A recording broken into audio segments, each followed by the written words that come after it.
Hey folks, it's Rena Jadif here. You are listening in and watching the Healthier Podcast. And I'm super excited today to have with us Jim McCarthy. So Jim has written a book called Live Each Day, a surprisingly simple guide to happiness. Now, there's nothing simple about being happy these days. The rates of suicide have exploded. We know anxiety and depression is rampant amongst teens. There was a survey that just came out that talked about something like over 80% of CEOs talk about the fact that their employees and they themselves are quite unhappy. So happiness is a very serious topic that we are going to dive into today. Now, let me tell you a little bit about Jim. He's recognized for his very unique perspective as a Stanford MBA, internet pioneer, and a person living with a cancer diagnosis. So that makes him sort of a friend of mine, given my colon cancer history. He teaches people how to create their happiness by blending mindfulness techniques, timeless wisdom with simple science-based practices. He is a thought-provoking TEDx speaker. And if you haven't watched his TEDx talk, I highly recommend you do. His talks are not just inspirational. They help you reduce stress, boost confidence, appreciate the life you already have, and so much more. Jim, welcome. Thank you, Rena. I very much appreciate this opportunity to talk to you today and also to share what I know with your listeners and the people who follow your podcast. So let's get started with, why did you write this book? And as people read this book, what are they really supposed to do? So the premise is that happiness is a skill you can develop. And the reason I wrote this book is that a little over 6 years ago, I was diagnosed with very early stage prostate cancer. I had a very successful career in Silicon Valley. I'm very lucky. I've had a fantastic life. And getting the cancer diagnosis really forced me to think hard about what regrets do I have? How are my relationships? How do I think about my work? What is purposeful in my life? What kind of legacy do I want to leave? What sort of regrets do I have? And so the day I got my cancer diagnosis, I started writing my diary, all these questions I had about how much longer do I have to live? What do I need to repair in my life? And that was a very profound experience for me. And from that, I realized that I maybe had some sort of insights or experience that I could share with people that they would find worthwhile. So this evolved into what became a happiness workshop for me, which I've been delivering to all different sorts of audiences in the US and internationally for about the last 6 years, about the last 5 years or so. And then I thought, okay, it's now time to take everything I learned from the workshops and kind of encapsulate it into my book. So that's sort of the genesis of the book. Mm-hmm. And I can tell you a little bit about the approach of the book if you'd like. Absolutely, because this book is special. It's not a typical book that you read and put away, right? How do you want folks to experience the book? So the book really is an outgrowth of my workshops. And so, there are happiness books or inspirational books or books on health or self-improvement or personal growth where the person will just tell wonderful inspirational anecdotes, and I guess the reader's just supposed to nod and say, oh, that's awesome, And there's other books which are written by academics which really focus on cutting-edge scientific research, how to reduce your stress, how to think positively, how to sleep better, how to be more fulfilled in your career, and that's great too. And what I did in doing my workshops is that I would have a combination of storytelling from my own life, anecdotes from other people's lives, but also have writing exercises, forcing people to really think hard about their relationships, their work, their purpose, what's meaningful, their regrets, what they need to forgive, what they need to let go of. And so that makes my book much more interactive than I think a lot of personal growth books. Now, on top of that, when I started doing my workshops, people would say, well, what's your proof on meditation helping my health? What's your proof that affirmations really work? What's the scientific proof that people who do this kind of work are more fulfilled? Right. And so that's why my book has 256 endnotes at the end, because most of that is heavy duty, cutting edge scientific research to underscore everything that I'm talking about, that I'm sharing with the readers. Now, I'll add one other thing, which is that on top of all of that, I wanted to make sure that a person, when they read the book, they put it down, they actually have things that they can do starting right now on a daily basis that are scientifically proven ways to reduce their stress, boost their confidence, help them be more in the moment and be happier. Mm-hmm. So the last 4 parts of the book are practices you can do for forgiveness to live in the now, meditation to reduce your stress and also be at peace with what is, affirmations in order to think positively and give yourself the courage to fight for what's right and do what's right in your life. And then also gratitude to appreciate the amazing life you already have right now, the way it already is. And all that comes together in what I call the magical 1%, which is like a 10 minutes you can spend every day doing meditation, affirmations, gratitude, and a forgiveness practice. And all of that will dramatically improve your life. And all this is scientifically backed. So that's a real high level view of the book. I think it's a beautiful way to approach your book. And I have to share this example. My daughter's going to kill me when she finds out that I mentioned this on this interview. But this morning when I was dropping her in the morning, I was like, all right, we're going to turn off that crazy rap music you've got listening to, and we're going to do this. And just as we're driving, without too much thought, we started with affirmations and then moved into gratitude. So it was words like, I'm kind, I'm loving, I'm always laughing. And then we moved into I'm grateful that it's beautiful today. Actually, it was raining as hell, but I'm grateful for a gorgeous day. I'm glad it's raining. We're in California. We love that it's raining. And, I'm grateful I'm feeling good this morning. And we kind of continued. She's a golfer, and we kind of did a little bit of, I play great golf.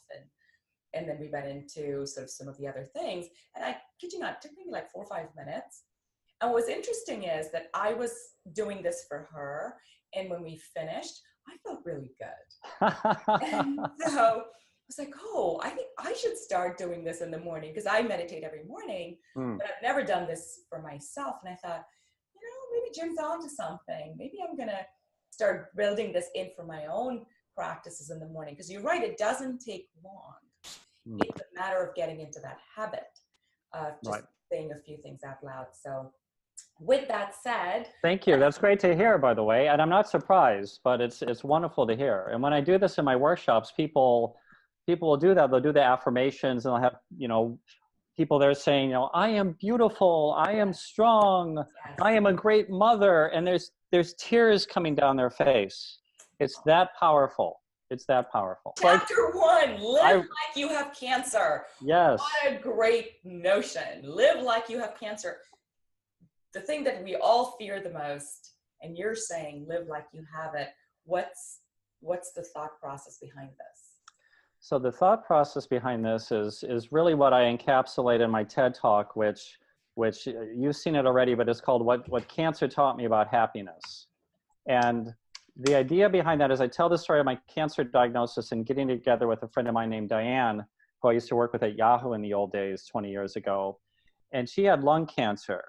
And we're getting together and I said, Diane, I don't even feel like I'm in the same league with you. I've got early stage prostate cancer. We're not even going to treat it yet. It's that early stage. And Diane had lung cancer, which had spread to the walls of her chest and was inoperable. And she said, Jim, when I go to my son's lacrosse games and I see the blue in the sky and the green on the leaves and I hear the laughter of the boys running on the field, I just have tears running down my face from the pure, simple, intense beauty of that moment. And I wish we all could live like we had cancer. And Diane's not saying she wants anybody to die or she wants anybody to suffer or have all this sort of pain and agony, but what she realized on a visceral level was how to live intensely and beautifully in seeing the simplest of things in our lives. And I've talked to many people who've had life-threatening illnesses, and many of them have said to me, we're lucky. We're the lucky ones. And Rena, you're probably one of them as well. I'm nodding my head because that's me. I've dealt with 2 sort of crushing illnesses where I could have died. It could have easily gone either way. I had colon cancer at 35 and a pretty serious autoimmune crisis, which again, I could have died because I was losing significant weight. And you're absolutely right. We're the lucky ones because we get to enjoy every day. I mean, I hug my kids a lot tighter and I literally don't care about anything anymore that used to bother me. Like I don't care about, what people think of me or or little mistakes, or, you know, why did my husband say something, or my parents, nothing bothers me anymore. I'm just happy to be alive. You know, nothing else matters anymore. Now, my wife would tell you that lots of things bother me, so I'm not so sure I'm as evolved as you are. But this has been an improvement in my life. This has been an improvement in my perspective, um, and so, you know, live like you have cancer. Live with this sort of intention, this sort of intensity, this sort of appreciation is a great way to go through life. And I think the sooner that a person can grasp that, the better. Now, and then my book spends a lot of time kind of taking this initial shock of realizing my mortality for the first time when I got that call from my doctor on February 5th, 2013. And really the rest of the book kind of goes from that as like the impetus, the catalyst for what does this mean about how I want to live with my relationships? What does this mean with how I want to live with my work that I do? And we can dive into subsequent chapters. I will share with you one thing, Rena, and we touch on this a little bit, and I feel like I'm opening my Bible right now. It's like, you know, but the kind of questions that I asked, which are kind of unique, and I think make the book very practical as well. You might know Heidi Roizen. She's a pretty well-known venture capitalist, and she's been a real supporter of mine over the years, and I adore her. And she said, it's not so much you read the book as you do the book. And what she means is, for example, here's you know, page 18, question writing activity number 1, imagine your death day. Yeah. And it's, you know, please imagine your death. When is the exact day, month, and year? What is your cause of death? What are your last thoughts, emotions, and sensations? Who will be with you? And that's a pretty hard exercise to do. It is. It is. And what I've done, I did this for like the Harvard Club in San Francisco, and one woman was there, and she wrote all this things out, and then she realized, oh, I'm visualizing that my children are going to be at my bedside. And then she realized, I don't have any children. And she told me, her name's Judith, a friend of mine. She said she went home that night and talked to her husband, and they decided they were going to start having kids. Wow. All right, let's get to chapter 2, relationships. Now, this is a very interesting chapter because you talk also a little bit about kindness. So let's start with relationships. What is the link between living each day and relationships, and what is the biggest takeaway for our listeners and viewers? So the biggest takeaway is that the research from cutting edge scientists on this is that the best way to be happy is to invest in family, friends, and community, to really cherish those relationships, nurture them, develop them. That's way more important for creating happiness than having a lot of money or financial success. And that being compassionate is a key part of that. And I love to quote Dan Gilbert, who's a famous psychology professor at Harvard. And he has a very simple quote. He says, we're happy when we have friends, and we're happy when we have family. And pretty much everything else we think makes us happy is really just to get more friends and family. And I think if one kind of keeps that in mind, then that can kind of be your, I don't know if it's your true north or your principle. So when you make a decision like, oh, I can get this job promotion, but suddenly I'm going to be traveling 40% of the time away from home. Is that really what I want? Exactly. And for some people, it might be totally appropriate. It might make complete sense.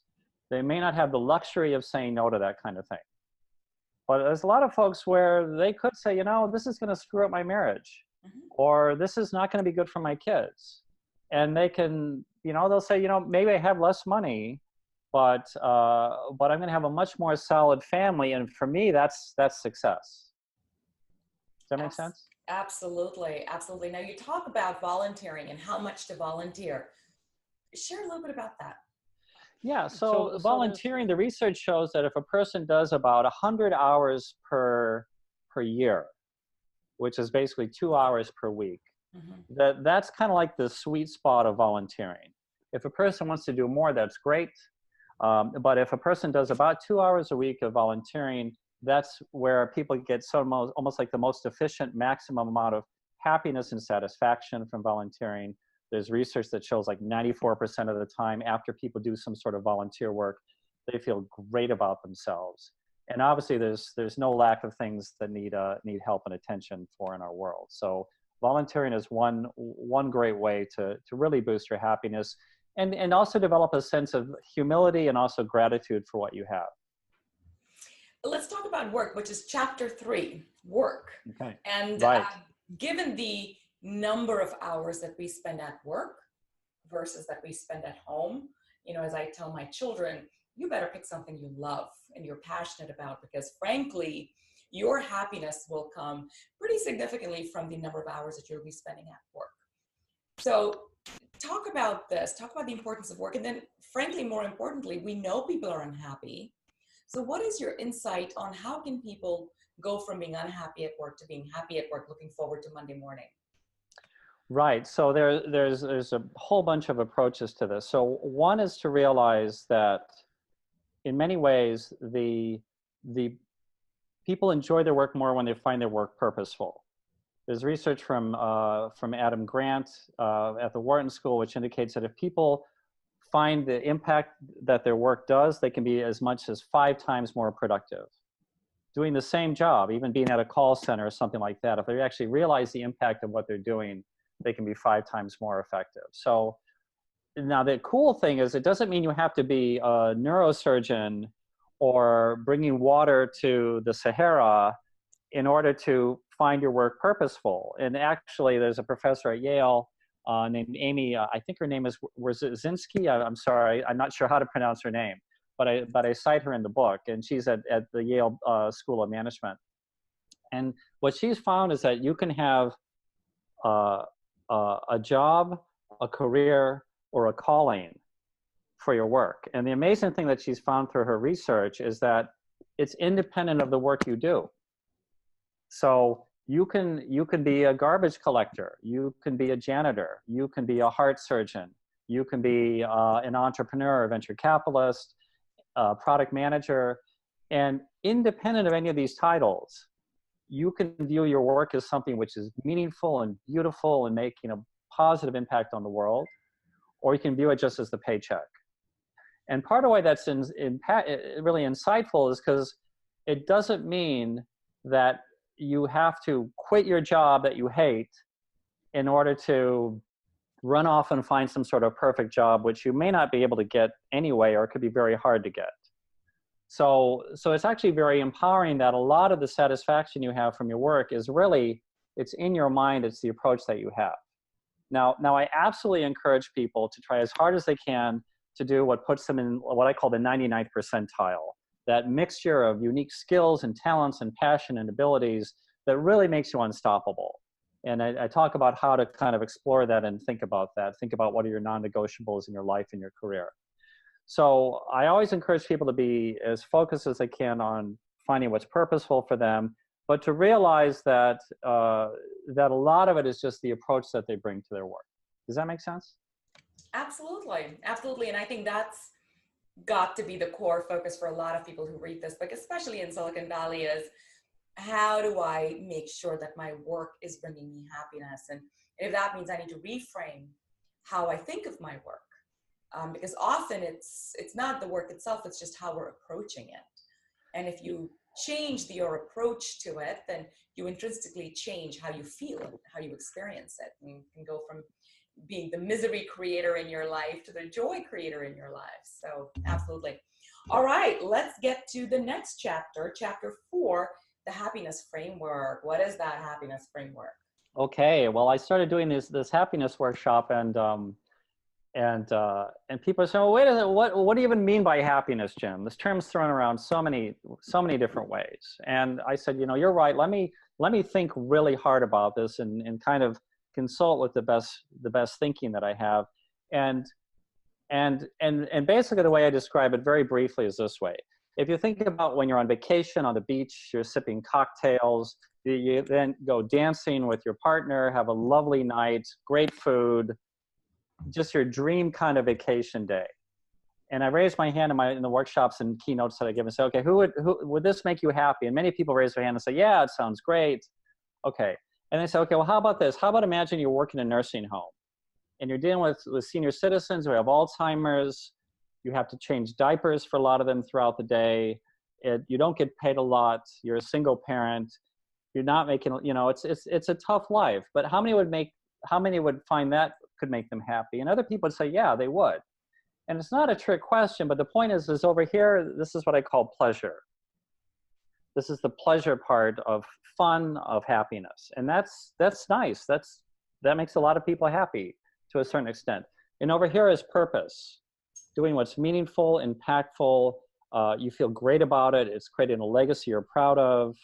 You feel like you're a role model and you're really helping other people, and that's purpose. And so my framework for happiness is really pleasure over here, purpose over here, and finding that right mix and balance of both, and just kind of being aware of that. And then if you want, I can dive into my happiness matrix, but let me stop there and see how that is for you. Well, we know that pure pleasure doesn't work. I mean, you look at how many very wealthy, very beautiful stars are incredibly unhappy, right? So it's pretty easy to see that, hey, just having tons of money or just living on a boat on an island will not create lasting happiness. I mean, it absolutely will create that little burst, that initial burst of joy, but that goes away.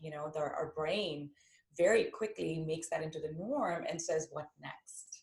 Right. So pure pleasure isn't going to guarantee long-term happiness. And so then the question really is, well, what is it that creates long-term sustained ongoing happiness? And I think definitely your second part of it, which is meaning and value and giving back, is a lot more of a long-term play. But was there anything else that you found? I mean, there's been so much written about this, from Buddhism's approach to happiness to, of course, ancient Indian Vedic texts where it's happiness is a choice, happiness is a decision you make. Yeah. So I mean, what I would say is that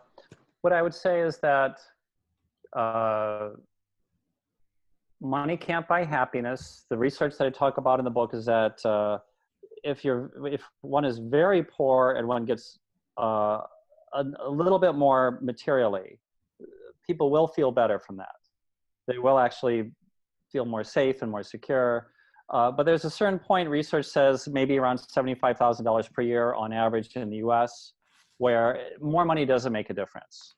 And you could say, well, I live in the Bay Area, but it's way too expensive. But the point is that there's a point of diminishing returns. Okay, so part of what I like is I like to quote Viktor Frankl, who wrote Man's Search for Meaning. And when he was in these concentration camps dealing with people who were suicidal for pretty good reason, given the horrific circumstances they were in, what he would ask them is, what does the world still need from you? Right? He wouldn't say, how can I help you? He would say, what does the world still need from you? And one man wanted to survive so he could write a book. Another man wanted to survive so he could see his beloved daughter. And so the question I have for the readers of my book is, what does the world still need from you? That which is unique and beautiful and special and impactful. And I think if you really focus on that, that will create more happiness. Finding that balance of pleasure and purpose. I mean, the interesting thing is the research shows most Americans have more pleasure than purpose. Most people, obviously there's huge income inequality in our country, but most people are materially comfortable enough, but they don't lack, but they're lacking in purpose. And so I encourage people to really try to focus on that, which they'll find meaningful and purposeful, and volunteer work's part of it. Finding a career that you think has a positive impact is part of it. So that's part of what I would add in terms of the work stuff. All right, chapter 5, the McCarthy happiness matrix. So tell us about this. Yeah, being an MBA, I figure I had to create some sort of 2x2 matrix. And but honestly, there is a value why we MBAs love to do 2x2 matrices, and that's because it can start getting more nuanced and really help you think in a more insightful way about what you're really talking about. So let me say, it's kind of like paging forward to where it is, because we talked about pleasure and purpose, and then we get to the matrix where it's low pleasure, high purpose, high pleasure, low purpose. Anyway, so I think I'm kind of holding it here. Ta-da! Can you read that okay, Rena? Yes. You see that? So with that, really, I think it's useful because it helps you think about what you do. And then there's a writing exercise where you fill things in on your own. So like if we have an example of high pleasure, if we have a low pleasure, low purpose, I'd say being in prison could be low pleasure, low purpose.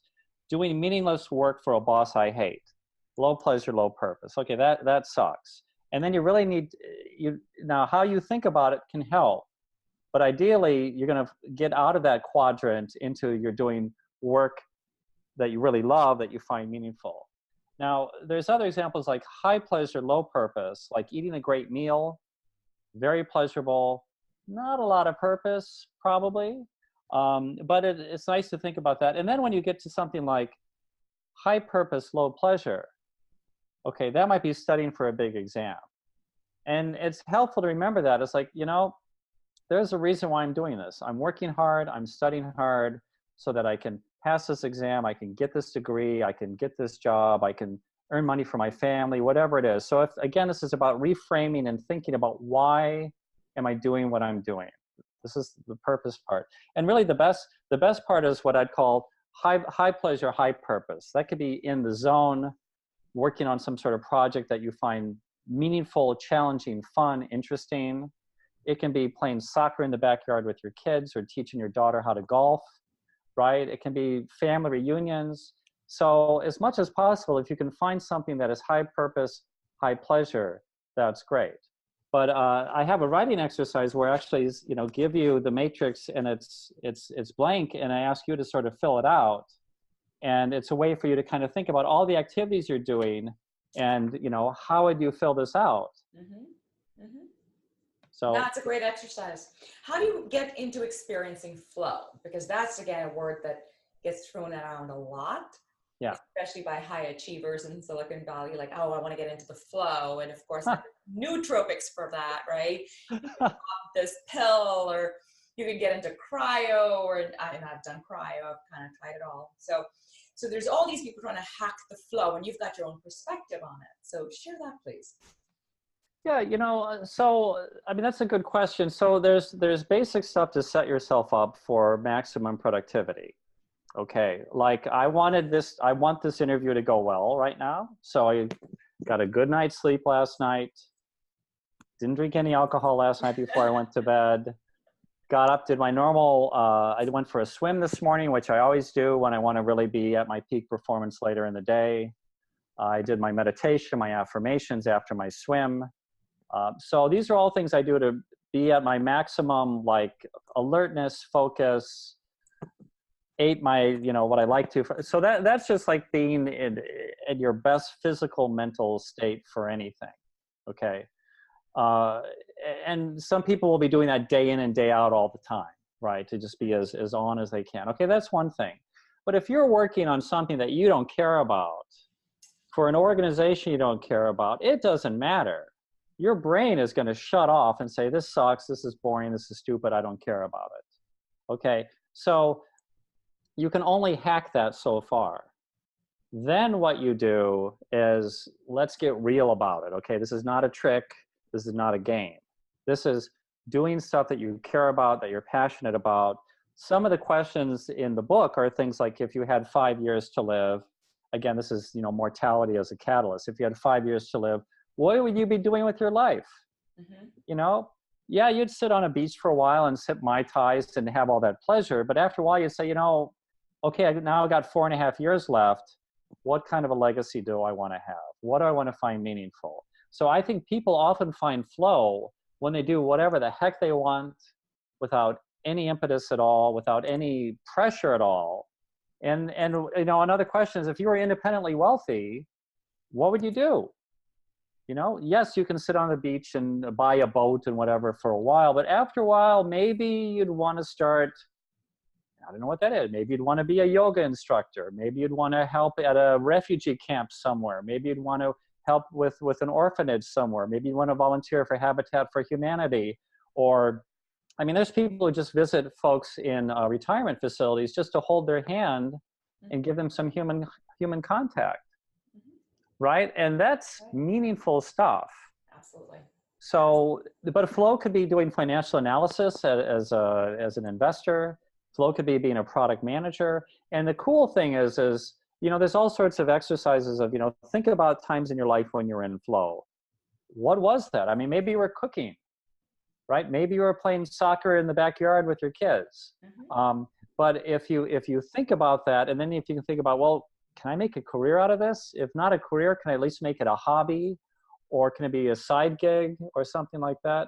But ideally, the work you do day in and day out gets you in flow as much as possible. But you can't fake it, and there are no shortcuts to it. Does that make sense? Absolutely. Absolutely. All right. Chapter 6. How much of your happiness do you really control? Ah, yes. So it's a very short chapter, but basically, Sonia Lubomirsky, who's a professor at UC Riverside, she's written a tremendous book called The Howl of Happiness. And it's full of really great research. But part of what she says is about 60% of your happiness as a result of your genetic makeup, how you're born, and then a tiny part really is just your external circumstances, like whether you're married or not, whether you have a good job or not. But 40% is really what you think about and how you think. So it's not 100%. We can't just, be happy all of a sudden in just a sort of automatic way. But that is 40% of your happiness that you control. And realizing that can make a big difference in how you go through your day. Chapter 7, Serenity Prayer. What is Yes, prayer? yes. And when should we do it? Yeah, so the Serenity Prayer was developed by this American Christian theologian Reinhold Niebuhr in the 1930s and 40s. And by the way, my book, it pulls from all different sorts of spiritual traditions, and I have no sort of religious agenda whatsoever. But the Serenity Prayer is beautiful because it's got me. I have the serenity to accept the things I cannot change, the courage to change the things I can, and the wisdom to know the difference. And I've been saying that to myself as one of my affirmations for more than 20 years. Kurt Vonnegut wrote about it 50 years ago in Slaughterhouse-Five, which is when I was first introduced to it. So, and what's cool about it is it's got the pleasure part there as well, and it has the purpose part as well, right? So I realized that the Serenity Prayer was a perfect framework for my happiness framework of pleasure and purpose. And that really kind of leads on to the rest of the book, where we're going to talk about these different practices which have been scientifically proven ways to help you boost your happiness. All right, chapter 8, Beware the Comparing Mind. And I do know that is clearly the start of a lot of angst for a lot of people. That there's many different models of leadership. There's kind of the typical, very kind of testosterone-driven Superman kind of model. And that's one model, okay, but it's not the only one. And there's different ways to be powerful. There's different ways to be wise. There's different ways to be courageous without necessarily having the sort of Superman model or even the Wonder Woman model, right? So it's awesome that you recognize that about yourself. And obviously it's worked very well for you. And for me, I talk about the comparing mind as this concept through Buddhism, which basically says as long as you're comparing yourself to other people, you're going to be frustrated. You're going to set yourself up to lose pretty much automatically. And yet it's very natural that, and I'm probably much more competitive than you are, although honestly, I don't think I'm that competitive, really. But many people are, many people are. And I'm very much a comparing mind kind of person. I don't know if I learned this from my mom, but these like very deeply seated aspects of how we think about life. But the comparing mind is basically where you're sort of constantly saying, well, I've got a good job, but someone has a better job. I've got a good education, but they've got a better education. I've got this many followers on social media, but this person has 10 times as many, and on and on and on. And you're setting yourself up for failure when you do that, because there'll always be somebody who's smarter than you, better looking than you, younger than you, richer than you, more talented, just on down the line. And it's natural to do that because life is competitive. There are winners and losers in society in terms of who gets the job, who gets the promotion, who gets the IPO, and who doesn't, right? So this is real. And also we're bombarded with advertising, which is constantly telling us we're inadequate, right? So what I say is, if you're going to compare to who you were before. And one of the writing exercises I have is think about who you were 20 years ago, 10 years ago, 5 years ago. How have you learned? How have you grown? How have you improved? That's a comparison, which is because only you have really walked in your path, you know. So if you do that, then one is you're going to be much more fair to yourself, and you're going to stop comparing yourself to whoever was the class valedictorian if it didn't happen to be you. And then you're going to feel better about yourself as well. And when you find yourself doing this, I mean, my wife calls me out on it. She's like, Jim, that's the comparing mind. I say, oh yeah, you're right, honey. Let me just, I am where I am. This is what, here's how the book sales are going. Here's how my social media followers are. I'll just keep going. I'll just keep going. And that's that. And I feel that takes a lot of stress off myself. All right, chapter 9, enjoy the journey. Easy to say, so easy to say, so hard to do, right? So what are some insights on what have you found? How do you learn to enjoy the journey and not constantly be looking at the next goalpost or milestone or looking back and saying all the terrible things that have happened? Yeah, so part of that is just accepting that what's done is done, and there's no way to undo the past. Part of that is realizing that you have always had challenges in your life, and you always will have challenges in your life. And that doesn't mean that there's some sort of mistake. I mean, when I was younger, I used to kind of think, well, if I keep on working hard and I make good decisions, then I'm just going to get to this point where I have just fixed my life. And my life is just going to be fixed, and it's just going to be fine. It's just going to be perfect. And as I got older, I realized there's always something going on. There always has been something going on. There always will be something going on. Now, the challenges might change, right? The challenges you had as a 25-year-old woman are different than you probably had when you were 35. And I think you're older than that right now, you know, yeah, and you know, when you're 65 or 95, those challenges will change, but they're still going to be there. And I find this is helpful because when I remind myself of that, it's like, God, this is part of my life and it kind of sucks right now. Then I realize, well, okay, and guess what? That might be resolved in 3 years, but there's going to be something else. And when I realize that, then I can relax a little bit, and I can realize this is kind of normal. Suffering is a normal part of life. So I think the challenge with this, Jim, is that there's two conflicting points of perspective, right? One is which says you're a boat on a river that's moving. Just enjoy the boat ride. And sometimes the boat's going to go up, maybe sometimes it's going to hit a rock. You're really not in control. So just sit down. When it goes up, enjoy it. When it hits a rock, don't freak out, because you know you're going to get back on track, because there is something that's planned it all out for you. It's a journey, just enjoy it. And there's the other perspective, and both the voices are equally loud and equally definitive in their perspectives. And the other perspective is, no, you're in charge. You're making the decisions that are guiding this boat. You're the captain. So take charge. Don't sit back and complain or whine. Take charge, and you're in control. And what's interesting is, I think different people have different takes on this, but my take is, if you say that I'm in charge and then things don't go your way, which they won't go your way. You know, I'm 48, so you don't get to 48 without realizing, oh, it doesn't matter what I did. There were things that were not going to go a certain way. I wasn't in control. I don't care what anybody tells me, how much meditation I do. There were things that were not completely in my control. And so I actually feel sometimes there's a lot more of sadness, anxiety, depression that comes from thinking you're in control and then feeling like a failure because it didn't transpire the way you hoped it would. So it's actually, I feel that it's easier to be happy when you have a little distance from outcome. Like, I'm going to do what I'm going to do, but I'm going to assume that really it's not in my control. And I'm going to take however the results are with a smile, because I can't change it. Where do you come out on each of these? Right. So those are excellent questions. And a couple of things I say at a high level is, one is, really what you're describing is where the Serenity Prayer comes in, right? The Serenity Prayer comes back to, may I have the serenity to accept the things I cannot change.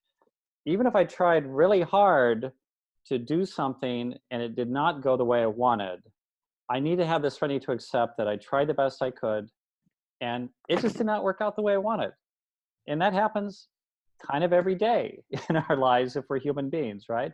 The other is, but may have the courage to change the things I can, right? That's where I am going to try to take control, do the best I can, especially if it takes some courage to do it. And it's not easy, but I want to do it. It's meaningful, it's purposeful. I'm going to work hard for that, right? That could be the low pleasure, high purpose stuff. And then the wisdom to know the difference, and the wisdom to say, you know, I mean, I've been fired once in my life from a startup with some very high profile VCs in Silicon Valley, and it did not feel good. But when I talked to one of the VCs afterwards, I said, you know in my heart I did the best I could. Mm-hmm. It might have been crappy. It might have been wrong. A different person would have handled it differently and not gotten fired. But for who I was then, I did the best I could. And what else could I have done? Right. Not take the job. Okay. Now there's another thing, Rena, I want to share to answer your question. And we touch on it later in the book. And that's what I call equanimity. And equanimity is the idea that we label things as good or as bad. Right. All the time. Right. And the point is that there's a logical person would say, I broke my leg. That's bad. I made a lot of money at a company. That's good. I had daughters. That's great. Something went wrong here. That's horrible. And we do that all the time. Mm-hmm. And it's normal to do that all the time. But the Buddhists call this, sort of equanimity in terms of saying, I'm not so sure that was such a great thing. Or I'm not so sure that was such a bad thing. And so one of the exercises I do at the very end of the book is I say, make a list of all the great things that have happened to you. And then make a list of the things that were heartbreaking, you were crying, real tragedy. And then see how these things are related. And most people will start connecting the dots. And they'll start realizing that, God, if that hadn't happened, I would have moved cities. And then there was that tragedy and that didn't work out, but that led me to meeting someone else. And then I fell in love with this person, so you just kind of go back and forth. And I think if you have that kind of equanimity and distance, it's fine to have an opinion. It's fine to try the best you can, but it's okay to realize, I don't know. I'm just going to keep chugging along. I'm going to be resilient. I'm going to have a growth mindset. I'm going to keep doing the best I can. And that's all you can do. And then you're not freaked out when things don't necessarily work the way you want. And you don't get too overconfident when things do work the way you want as well. Right. Does that make sense? Absolutely. All right. Chapter 10, forgiveness. Forgiveness. Yeah. So forgiveness is a lot about living in the present, right? Forgiveness is a lot about saying, I give up all hope on changing what happened before. I give up all hope on having a better childhood. I give up all hope on having a better divorce, right? It's like this happened. It might have been horrible at the time. It might have been okay at the time, but it is done. And I think that when you can be at peace with that and realize, okay, going forward, I can make decisions. Going forward, I can be a better husband. Going forward, I can be a better dad. Going forward, I can do these things. But what's done is done. That's part of the living in the moment. That's part of enjoying the journey, honestly, because you're not hung up on something that happened before. And I'd like to quote Fred Luskin, who is associated with Stanford University, and he's done like a Stanford Forgiveness Project. He's done some really great work. Mm-hmm. And what Fred says is a couple of things. One is he says that forgiveness is when you make peace with the fact that the world gave you something different than what you wanted. Yeah. Right? You wanted this, and the universe gave you that. Yeah. It can be huge things. It can be small things. And what he says is this approach is to, I think the simplest thing is to reframe that instead of being the victim of your story, you're the hero of your story. Mm-hmm. Right? Instead of, oh my God, these horrible people doing these horrible things to me. Wow, I'm a victim. And believe me, there's a lot of horrible things that happen in this world. Mm-hmm. But the people who carry around this burden of victimhood it's not very constructive for them. Mhm. And if they can say, yes, this was horrible, this was wrong, this was a terrible injustice, I'm going to do everything I can to not let this happen again. And look how tough I am, look how strong I am, look how brave I am, look how resilient I am, that no matter what happened before, right here, right now, I can be kind, I can be loving, I can be caring, I can be resilient, I can be beautiful to be around. And that's really a beautiful way to go through life. It's important to remember that forgiveness is not for the other person. Exactly.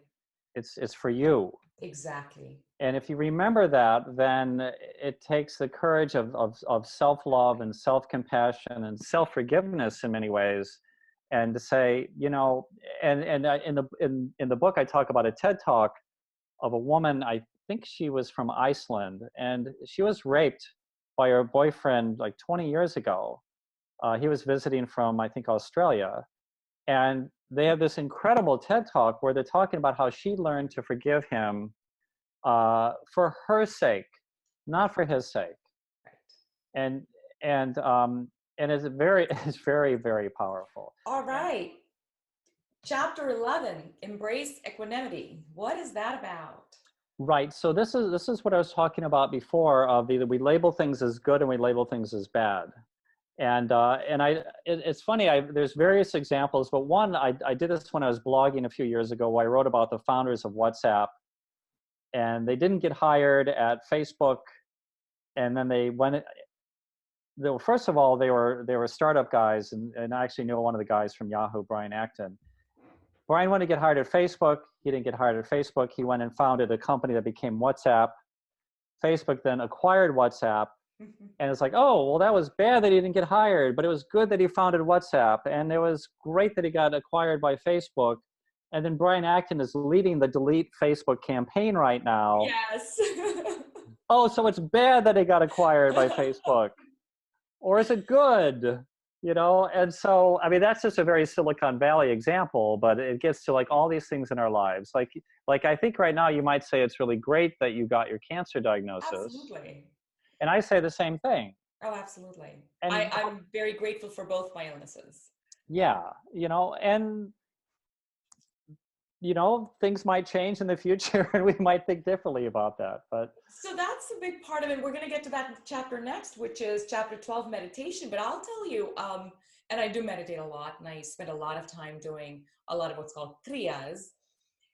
My perspective is everything's good. I know it's sort of the Buddhism piece is it's neither good nor bad. It is. It just is, right? And I look at, no, everything's good. So I just don't know why it's happening. I don't know. Maybe this is happening because I need to go left instead of right. So as you know, I'm now doing this Wishing Well Foundation. I've got boot camps, and I'm doing podcasts, and I'm doing this leadership wellness dinner. There's all these things that I'm doing. And of course, every day, 5 things go wrong at a minimum. yeah.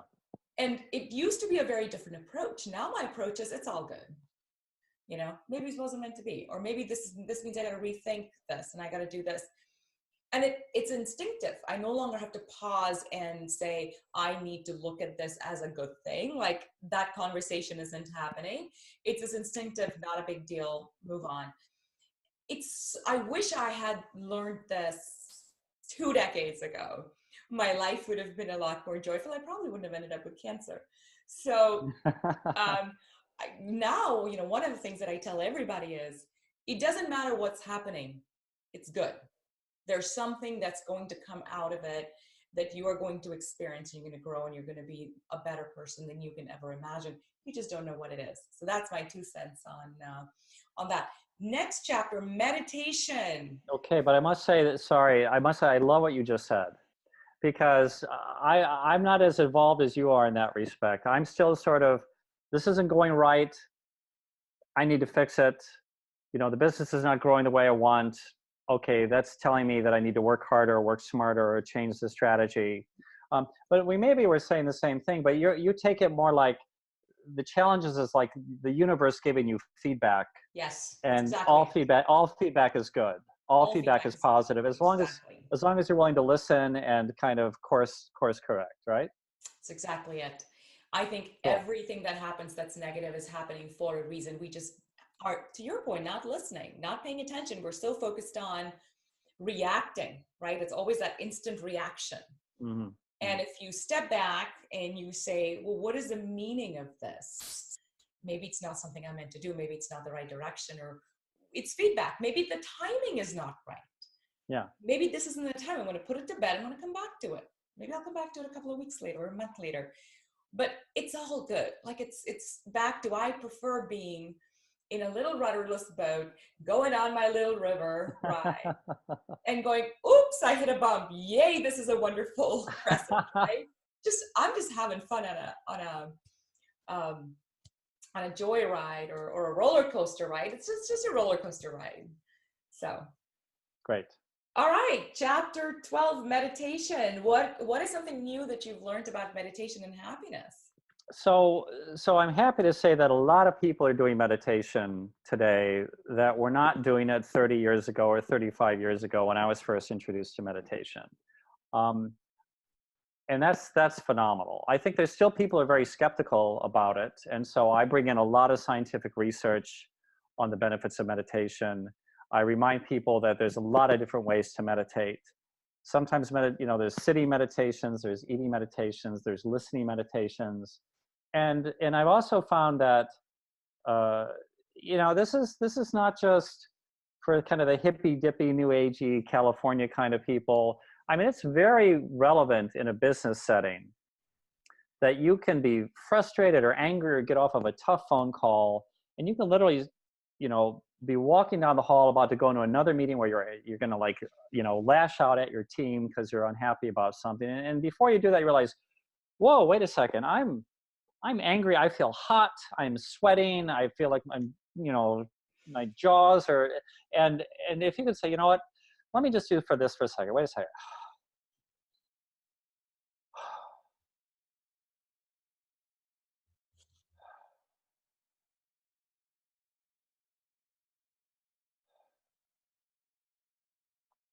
Okay. Now I can go into that meeting. Right? Relaxed, focused right here, right now. Yes, there was that angry phone call, and that was 3 minutes ago, but that's done. Now I might be able to address that 2 hours from now after my next 2 meetings. But right now, just a little bit of deep breathing, paying attention to how I feel physically, emotionally, can get me back centered to here. So when I walk into that meeting 30 seconds from now, I'm at my best, I'm focused, I'm kind with the people I'm with, I'm creative, and your team is going to benefit from that as well, because you're not carrying this baggage from over there that has nothing to do with what's here. So there's a lot of things I could say about meditation, but that's maybe one very simple, tiny example. And that's beautiful. And it's taking that pause to regroup, recollect, and not react. Because I think that's where all trouble starts, is that instant reaction and not being in control. And I think meditation gives you control. It gives you the power to pause. And it fits very much with may have the serenity to accept the things I cannot change. Yes. Right? Yes. So much. So that's the, and it's also very pleasurable to kind of be at peace and not constantly be fighting and trying to change everything. Absolutely. Oh my God, it is so glorious. It's just letting go. It's this feeling of, I've let go. I can breathe because I don't have to constantly control everything and make it work the way I want to. It's actually a way better way to live, between you and me. Yeah, and to that I'll add, when I lead meditations in my workshops or keynotes, what I'll sometimes say is, you don't have to have an opinion. Right. And we're raised and we're educated. Yeah. And in other countries, even more than here. I mean, I studied in Germany for a while where, the critical thinking, Yes. and that's great. But, you don't have to have an opinion on everything. You don't have to have an opinion on whether the person behind the counter is smiling enough at you or not. You don't have to have an opinion of whether even the food is as great as you'd like it to be. Or you don't have to have an opinion of whether the Golden State Warriors need to win their basketball game tonight or not. I mean, it's like, the game's going to happen whether I decide who I'm rooting for or not. Exactly. And I don't get to influence who wins. No. I mean, I'm not, Steph Curry doesn't always get to influence who he wins. So Exactly. Although he was amazing at the last game that I watched him. Oh, he's beautiful. yeah, yeah. All right. Chapter 13, affirmations, how to train your brain for success. So we can Right. train our brains for success? Yes, yes, How? definitely. So you know, the cool thing is that a lot of people are doing meditation, and that's wonderful. And that's really about the serenity to accept the things I cannot change.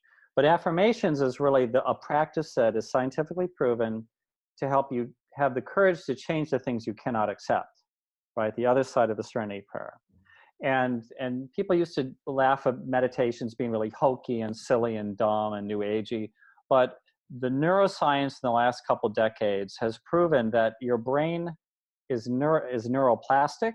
There's neuroplasticity, which means how you think changes the structure in your brain on a neurochemical, biological level. Mm-hmm. So if you think negative thoughts all the time, then you're going to reinforce the neurons mm-hmm. that are associated with negativity and depression and anger.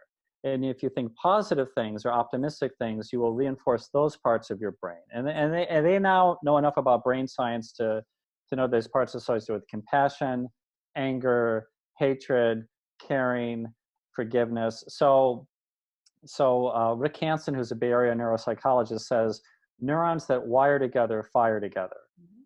So what that means is you can think, I'm stupid, I'm dumb, I don't get along with the world, the system sucks, the bus system here sucks. You know, if you think negative things all day long, those will reinforce itself in your brain. But if you think all day long, I'm beautiful, I'm smart, I'm creative, I'm fun, I'm friendly, I'm efficient, if you think that all the time, those will reinforce in your brain as well. And that can tie very much into gratitude as well, of developing the practice of recognizing what's beautiful around you. So that's affirmations, and I list in the book many different examples of affirmations that I use or that people can use, and then I also invite the reader to write out affirmations for themselves, which can be very powerful. Chapter 14, gratitude. What are you grateful for the most? I'm going to start. Me? With that. Yeah. Well, I'm grateful for my wife. Great answer. Yes, she's in the other room, and I don't think she can hear me, but I think she'll probably watch this someday. So, yeah, I mean, I'm grateful for my health, that I'm still alive, that I'm taking great care of my health. I'm very grateful for my mom and dad who raised me in a wonderful way and made me have a lot of opportunities.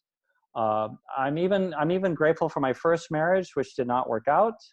But I learned a lot from that. I was able to have 2 daughters. I learned a lot from that experience as well. And I think all of that has helped me hopefully be a better man and a better husband in my second marriage now. And I'm very lucky. My wife is just an amazing person. So there's a long list of things. I'm grateful for living in San Francisco. I'm grateful for the career that I've had. So many people have helped me with my book. I'm grateful for you, Rena, for giving me this opportunity to talk to you today. And every day it's a long list, and 80% of it is the same every day. Mm-hmm. And then 20% of it I'll add new wrinkles of I'm grateful that a friend is coming in tonight, or I'm grateful that I had a really great time at dinner last night. So looking for things to be grateful for and really having a mindset of gratitude completely reframes how you go about life. And I think it's a very direct, and you could say simple, way to create more happiness in your life. There's a ton of science on gratitude and health, actually.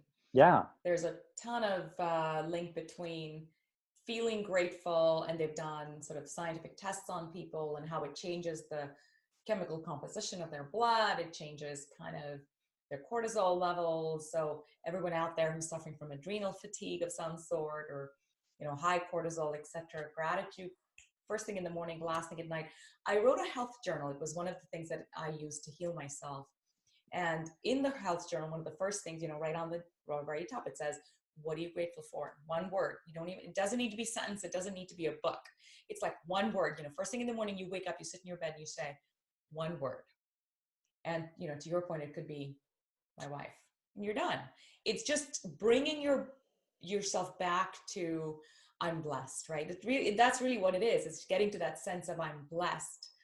And then approaching life from that perspective of I'm blessed. So I think when you approach world that way, then I think the universe responds differently than if you approach the world with I've been wronged. And I think a lot of us wake up every morning with this approach of I've been wronged. And yeah, yeah. When there's sometimes when I'm just having a crappy day and like everything's pissing me off, and I realize, I don't think the universe suddenly got really dark. And it's like, maybe it's me. Maybe I'm the one with the chip on my shoulder today, or whatever the metaphor is. So it usually takes like 5 things to like be building up. It's like, I don't think the universe conspired just all of a sudden. Although there's something to be said for, regression to the mean. Yeah. So you could be having a really tough day. Yeah. Yeah. And that happens. Absolutely. No, I took a week off once. So what I do is I just take off. Meaning, like, I'll just stop doing stuff. I'll be like, something's up. Everything's going wrong. Instead of me sitting here suffering through this, you know what? I'm taking a break. I'm going on long walks and I'm catching up with friends. And I'm just going to take a pause because nothing's going right. Yeah. So I'll just take that again as feedback, like, stop doing whatever it is you're doing. Just go away and come back a little bit later. Yeah. All right. Chapter 15, the magical 1%. Who are these? What is this magical 1%?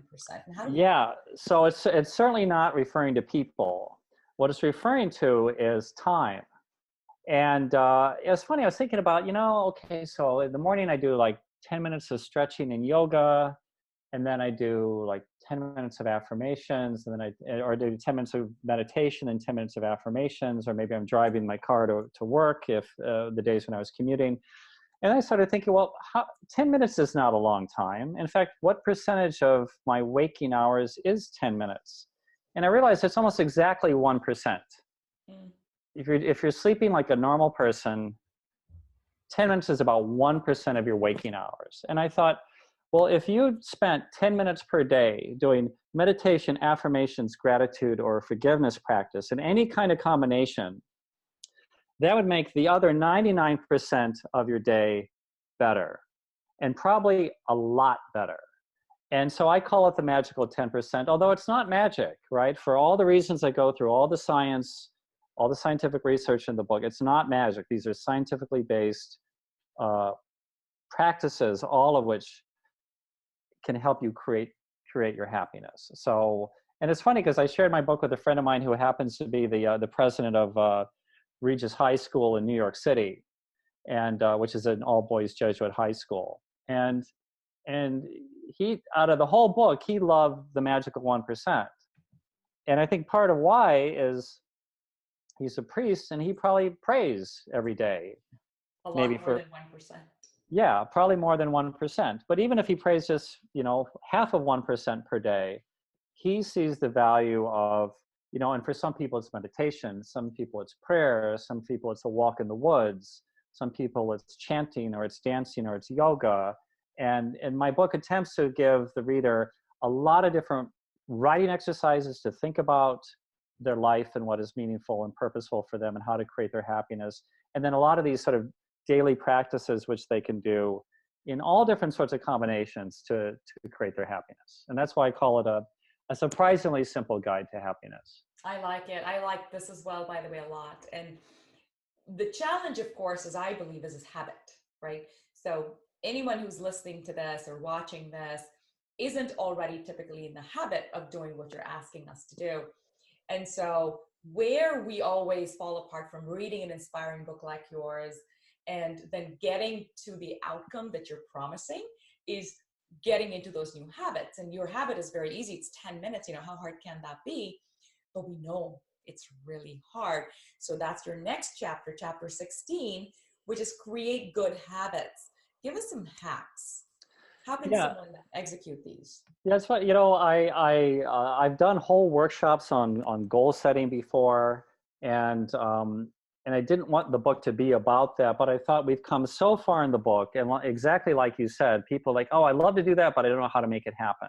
So I really did some research on habits, and actually the chapter on building good habits is a very short chapter, but basically the principle is put things in your calendar so that there's a reminder, or figure out some kind of way to remind you. It's not about willpower, it's about the reminder. And as long as you've got good reminders, usually it's pretty easy to do the activity that you want to do.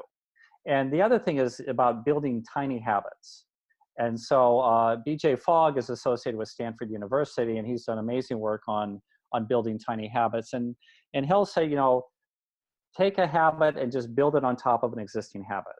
So maybe it's, you know, in the morning after I drink my cup of coffee, I will sit down for 10 minutes and do meditation. Or at night after I take a shower and before I get in bed, I'll write in my gratitude journal for 5 minutes. You know, so you take an existing habit, build on that.